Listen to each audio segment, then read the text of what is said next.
আসসালামু আলাইকুম সবাইকে। আহ আমরা আবার একটু ক্লাস শুরু করি।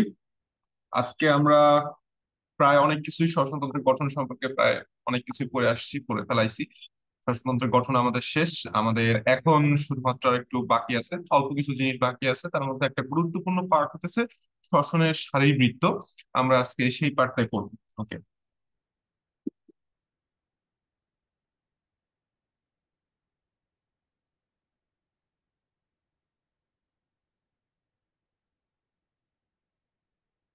তো শ্বসনের যে শারীরবৃত্ত যে কথাটা, এই কথাটার মানে কি, এটা একটু আমরা ফার্স্ট অফ অল জানে আসি। শারীরবৃত্ত শব্দের অর্থটা কি, তারপরে আমরা আস্তে আস্তে পড়াশোনার মধ্যে ঢুকে যাবো, সমস্যা নাই। তো শারীরবৃত্ত যে কথাটা আমি ফার্স্ট ক্লাসে একদম বলছিলাম, শরীরবৃত্ত ইংলিশ হতেছে ফিজিওলজি। কি? ফিজিওলজি। ঠিক আছে। যেরকম উদ্ভিদ বিজ্ঞানে তোমরা একটা অধ্যায় পড়বা প্ল্যান্ট ফিজিওলজি বা উদ্ভিদ শারীরতত্ত্ব। শারীরতত্ত্ব শারীরবৃত্ত কথাটা সেম। তো ফিজিওলজি বলতে আসলে বোঝায় কি জিনিস? প্রক্রিয়া।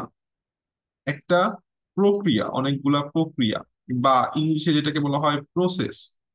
তাহলে স্বাভাবিকভাবে বুঝতে পারতেছো যে আমাদের শরীরে শ্বসন যেই প্রক্রিয়ার মাধ্যমে সম্পাদিত হয় সেটাই হচ্ছে শ্বসনের শারীরবৃত্ত।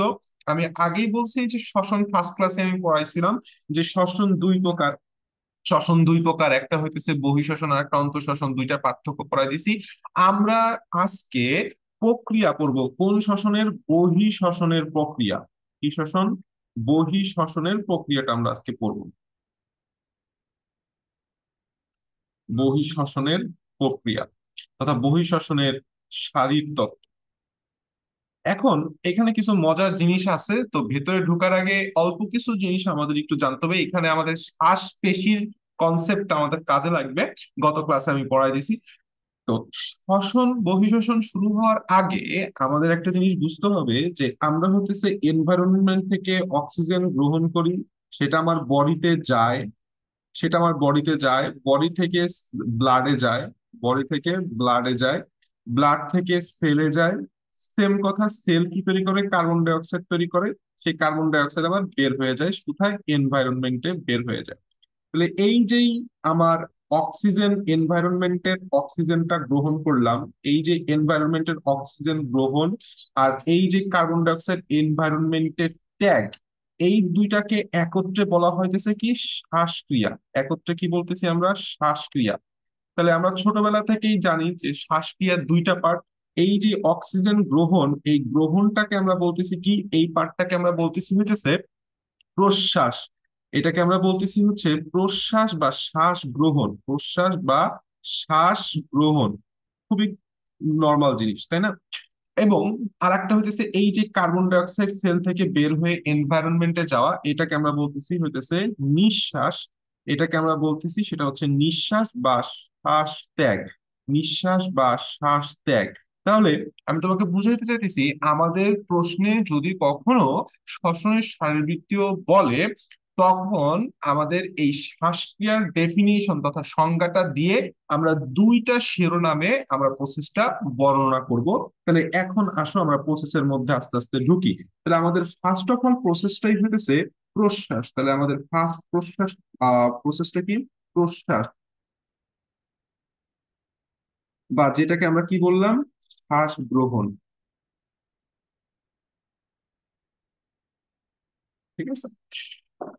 প্রশ্বাস বা শ্বাস গ্রহণে কি হয় এটা বোঝার আগে আমাদের ওই যে শ্বাস পেশির যে কনসেপ্টটা, সেই কনসেপ্টটা আরেকটু মাথায় নিয়ে আসি। চলো একটু ঝালাই করে আসি।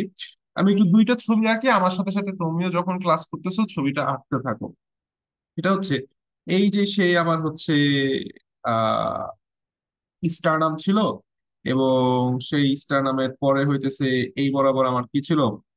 অনেকগুলা লাংটা ছিল, তাই না? এই লাংয়ের সাথে সাথে হচ্ছে আমার আহ রিবস গুলা ছিল। এই লাংয়ের সাথে সাথে হচ্ছে আমার রিবস গুলা ছিল। তাই তো, এই হচ্ছে আমার সেই রিবস, রাইট?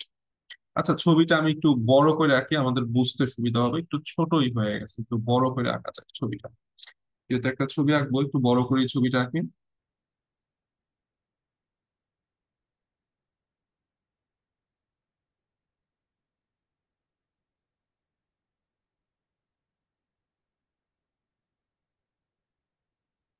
এইভাবে স্টার্নাম আমার বক্ষ পিঞ্জর, এই যে বক্ষ গহ্বর যেটা বলি, বক্ষ গহ্বরের বাইরে যেই বক্ষ পিঞ্জরটা থাকে সেই পিঞ্জরটাই আসলে আমি আঁকতে চাইতেছি, দ্যাটস ইট, আর কিছু না। ঠিক আছে, দ্যাটস ইট।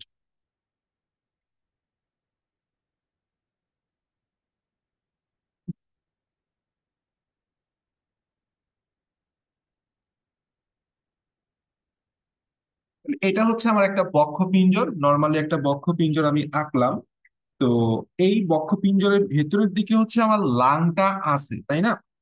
তাহলে বক্ষ বাইরের দিকে অবশ্যই বললাম, আমি আগেই বলছিলাম যে আমার কি থাকতেছে, আমার একটা মাসেল থাকতেছে, যেই মাসেল গুলার নাম ছিল হচ্ছে ইন্টারকোস্টাল মাসেল।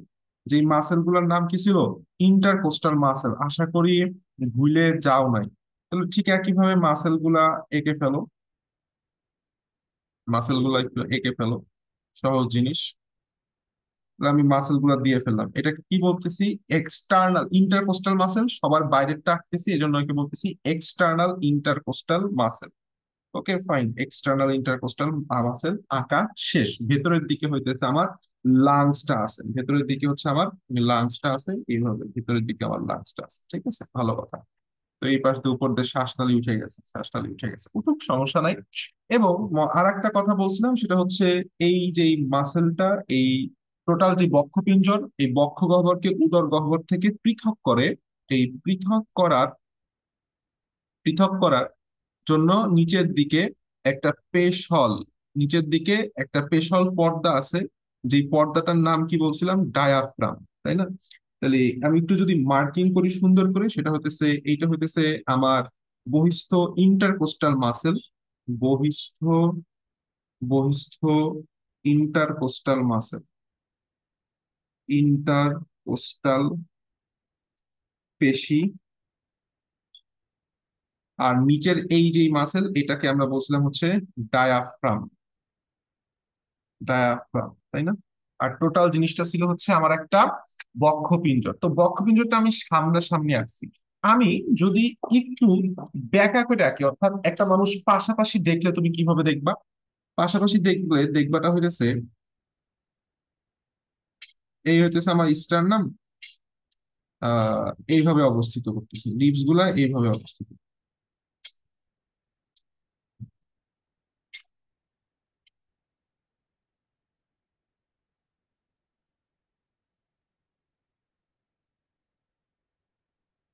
রাইট, অনেকটা এইভাবে থাকে। তো ভালো কথা। ওই পাশেও আমার আছে, এই পাশের সাথে কার সাথে যায় মিলছে? এই পাশে হচ্ছে ভার্টিব্রার সাথে যায় মিলছে, তাই না? এই পাশে হচ্ছে আমার ভার্টিব্রা, এই পাশে হচ্ছে আমার ভার্টিব্রা। তাহলে এবং তার মানে এইখানেও আমার ঠিক একইভাবেই এক্সটার্নাল ইন্টারকোস্টাল মাসেল গুলো আছে, অর্থাৎ তুমি পাশাপাশি দেখতেছো। তুমি একটা এই টোটাল রিফটাকে কিভাবে দেখতেছো? পাশাপাশি দেখতেছো। এই হচ্ছে আমার ইন্টারকোস্টাল মাসেল। ডান পাশের ছবিটা একটু ছোট হয়ে গেছে, সমস্যা নাই, বোঝার জন্য প্যারা নাই, বুঝতে কোনো সমস্যা আশা করি হবে না। ঠিক একইভাবে এর নিচের দিকেও কি আছে? নিচের দিকেও বললাম ডায়াফ্রামটা আছে, নিচের দিকেও ডায়াফ্রামটা আছে। তাহলে আমি যদি একটু দুইটার ভিউটা কমপ্লিট করি, এটা হইতেছে আমার ফ্রন্টাল ভিউ, অর্থাৎ তুমি একটা মানুষকে একদম সামনাসামনি দেখতেছো। আর এটা হচ্ছে পাশাপাশি দেখতেছো, ইংলিশে যেটাকে আমরা বলি সেটা হচ্ছে ল্যাটারাল ভিউ। তাহলে এই যে দুই ভিউটা দিয়ে আমরা প্রশ্বাস বা শ্বাস গ্রহণটা ফার্স্ট অফ অল বুঝি।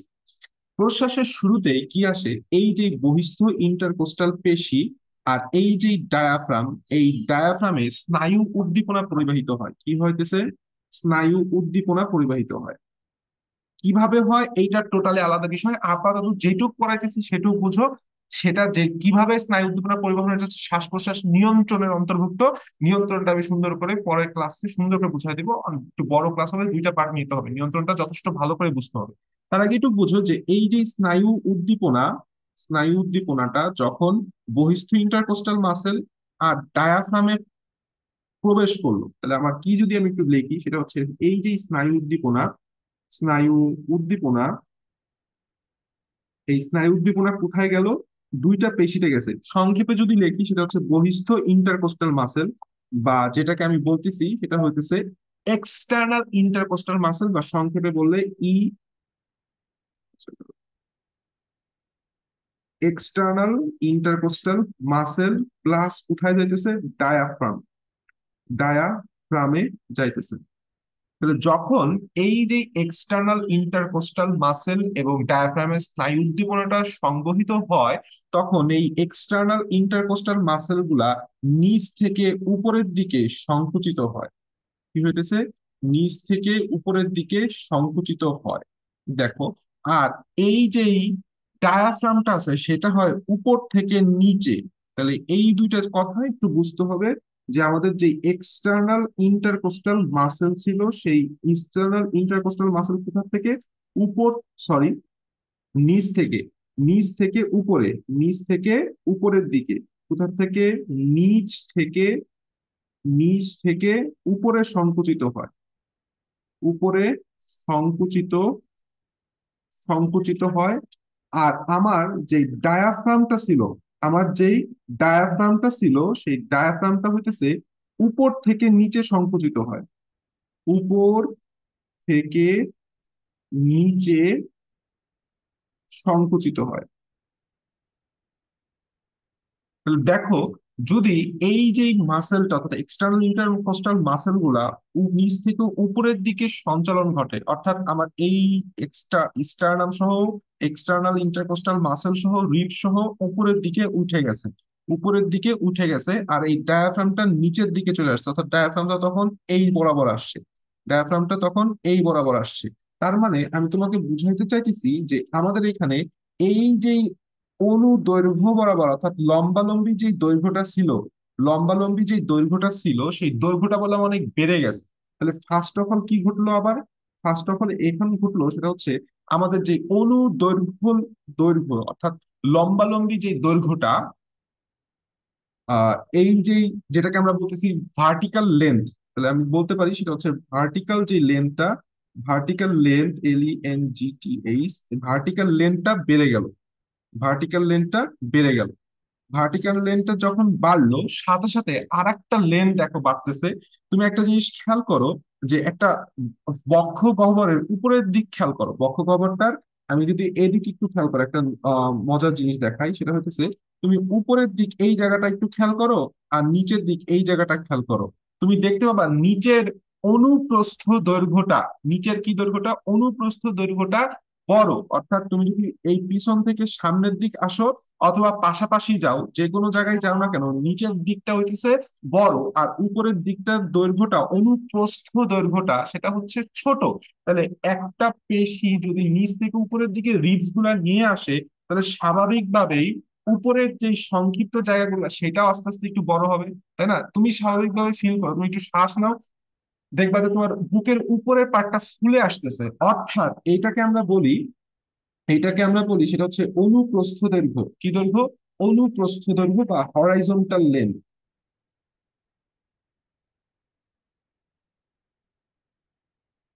হরাইজন্টাল লেন্থ, বা আমি এটাকে কি বলতেছি? অনুপ্রস্থ। আর আগেরটা কি ছিল? অনুদৈর্ঘ্য। অনুদৈর্ঘ্য বা লম্বালম্বি লেন্থ যেটাকে বলি, এই অনুদৈর্ঘ্য লেন্থটাও বললাম বেড়ে গেল। তাহলে এই দুইটা জিনিস বাড়ার কারণে আলটিমেটলি কি হইতেছে? টোটাল বক্ষ গহ্বরের, টোটাল বক্ষ গহ্বরের আয়তন, এই আয়তনটা বললাম বেড়ে গেছে, আয়তন বেড়ে গেছে। তাহলে আয়তন বেড়ে যাওয়া, অর্থাৎ আয়তনটা অনেক বেশি বেশি বেড়ে গেছে। তা আমরা জানি আয়তন বাড়লে আয়তন চাপের কি ব্যস্তানুপাতিক, অর্থাৎ আয়তন বাড়ছে, বাট আমার চাপ তখন কি হয়ে যাবে? বাট আমার চাপ তখন কমে যাবে। তখন কি হইতেছে? আমার চাপ কমে গেছে। কিসের চাপ কমে গেছে? এই যে এনভায়রনমেন্টের চাপ, অর্থাৎ বাইরের পরিবেশের চাপের সাথে বক্ষ গহ্বরের যে চাপটা ছিল, সেই চাপটা কমে গেছে। বাইরের পরিবেশের তুলনায় বক্ষ গহ্বরের চাপটা কমে গেছে। তাহলে স্বাভাবিকভাবেই যখন চাপ কমে যাবে, তখন আমার যে এয়ার প্যাসেজ গুলা ছিল, air passage, air passage, air passage কি জিনিস? এই যে নাসা গহ্বর থেকে শুরু করে একদম লাস্ট অফ অল ট্রাকিয়া শেষ হয়ে সম্পূর্ণ অ্যালভেলাস পর্যন্ত এই এয়ার প্যাসেজটা খুলে যায়, এয়ার প্যাসেজটা খুলে যায়। তখন আমার কি করতেছে? বাইরে থেকে অক্সিজেন প্রবেশ করতেছে, বাইরে থেকে অক্সিজেন প্রবেশ করতেছে। এই পর্যন্তই হইতেছে আমাদের প্রশ্বাস বা শ্বাস গ্রহণ। এই পর্যন্তই কি আমাদের প্রশ্বাস বা শ্বাস গ্রহণ। আশা করি বুঝতে কোনো সমস্যা হয় নাই। এখন আমরা একটু চলে আসি, তাহলে শ্বাস গ্রহণটা শেষ বুঝতে পারছি।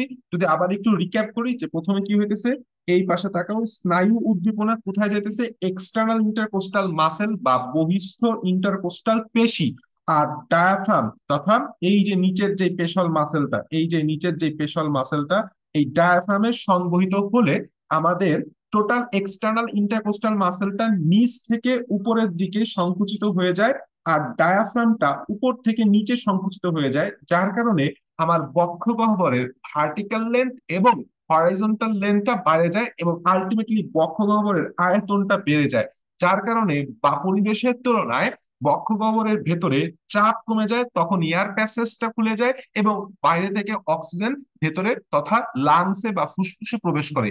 এইটুক লিখে দিয়ে আসতে পারো। আর এই পাশের চিত্র দুইটা খুবই খুবই ইম্পর্টেন্ট, সুন্দর করে যদি একটু পেন্সিল লিখে দিয়ে আসতে পারো মোর দ্যান এনাফ, কারণ আমাদের হাফ পার্ট হয়েছে, আমাদের আরো পার্ট বাকি। আমাদের মার্ক বললাম 3, আমাদের প্রশ্নটা হবে সম্ভবত গতে, সর্বোচ্চ সম্ভাবনা গতে আসার, ঘতে এটা দিবে না। গতে আসলে সর্বোচ্চ মার্ক হচ্ছে 3, আমাদের সেভাবে লিখতে হবে। আচ্ছা, এখন আমরা শ্বসন সারবৃত্তর এরপরে পার্টটায় চলে আসি, সেটা হইতেছে আমাদের নিঃশ্বাস। হ, আমাদের নিঃশ্বাস, বা যেটাকে আমি বলতেছি হচ্ছে শ্বাস ত্যাগ। ওকে, তাহলে বুঝতে হবে যে এই জায়গার নিঃশ্বাস হইতেছে, এই নি দ্বারা মাথা রাখবা, নিঃশ্বাস হইতেছে একটি নিষ্ক্রিয় প্রক্রিয়া, একটি নিষ্ক্রিয় প্রক্রিয়া। নিষ্ক্রিয় প্রক্রিয়া বলতে আসলে কি বুঝি, এই প্রক্রিয়ায় কোনো সক্রিয়ভাবে স্নায়ু উদ্দীপনা কোনো পেশিতে সংবহিত হবে না বা যাবে না। সক্রিয় আর নিষ্ক্রিয় মধ্যে পার্থক্য এটাই যে নিষ্ক্রিয় বলতে আমরা কি বুঝি, কোনো ধরনের স্নায়ু উদ্দীপনা নতুন করে কোনো পেশিকে উদ্দীপ্ত করবে না বা পেশিতে যাবে না। তাহলে তুমি একটা জিনিস চিন্তা করো, তুমি একটা জিনিস চিন্তা করো যে ঠিক আগের মতোই যদি আমি এই পাশে একটা ছবি আঁকি, এই পাশে যদি একটা ছবি আঁকি,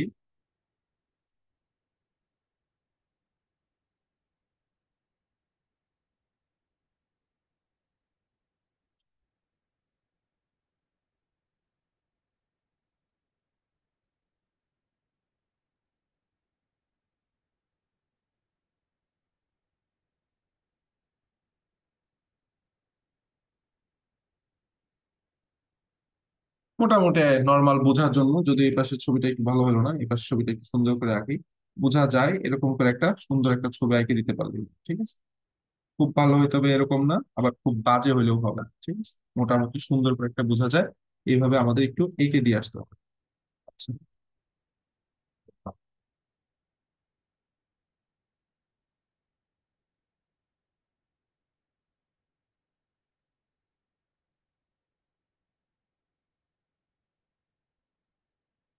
ভালো কথা। তাহলে তুমি চিন্তা করো যে এইটা হইতেছে কোন অবস্থায় আছে। এইটা বললাম দেখো, ফুসফুসের উপরের দিকটা আমি একটু বড় আঁকছি, অর্থাৎ বক্ষপিঞ্জের উপরের দিকটা আমি একটু বড় আঁকছি, খুব ন্যারো আঁকি নাই। উপরের ছবিটা তুমি যদি একটু খেয়াল করো, উপরের ছবিটাই বললাম আমার এই উপরের পার্টটা, এই যে উপরের পার্টটা আছে না, এই উপরের পার্টটা বললাম ছোট ছিল, নিচেরটা হচ্ছে উপরের পার্ট আর নিচের লেন্থ অনেকটা সমান। আচ্ছা, কেন এই কাজটা করছি একটু পরে বলতেছি। সেটা হইতেছে নিচের দিকে বললাম আমার যে ডায়াফ্রামটা আছে সেটা বললাম নিচের দিকে চলে আসছে, নিচের দিকে চলে আসছে। কারণটা কি, ওই যে একটা স্নায়ু উদ্দীপনা সেখানে সংবহিত ছিল, সংবহিত ছিল। এখন কোন ধরনের স্নায়ু উদ্দীপনা এক্সটার্নাল ইন্টারকোস্টাল মাসেল এবং ডায়াফ্রামে সংবহিত হচ্ছে না।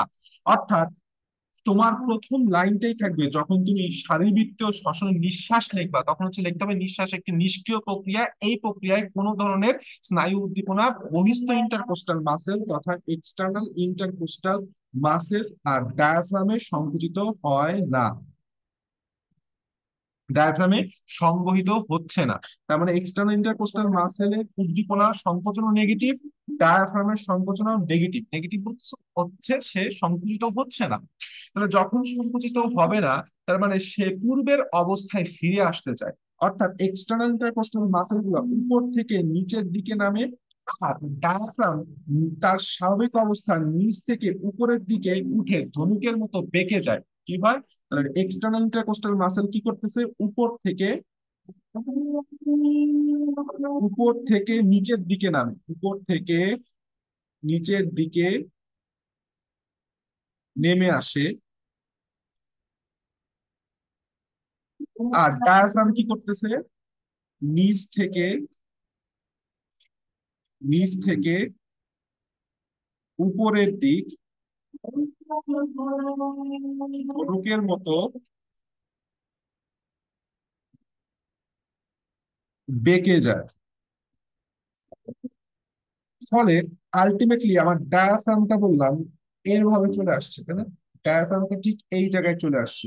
তাহলে যখন আমার এক্সটার্নাল ইন্টারকোস্টাল মাসেল নিচের দিকে আর ডায়াফ্রাম উপরের দিকে যাবে, তাহলে আগের ঘটনার বিপরীত ঘটনা ঘটবে। তথা এই ক্ষেত্রে কি হইতেছে, এই ক্ষেত্রে আমার যে ভার্টিক্যাল লেন্থ সেটা কমে যেতেছে, ভার্টিক্যাল লেন্থ কি হইতেছে, কমে যায়।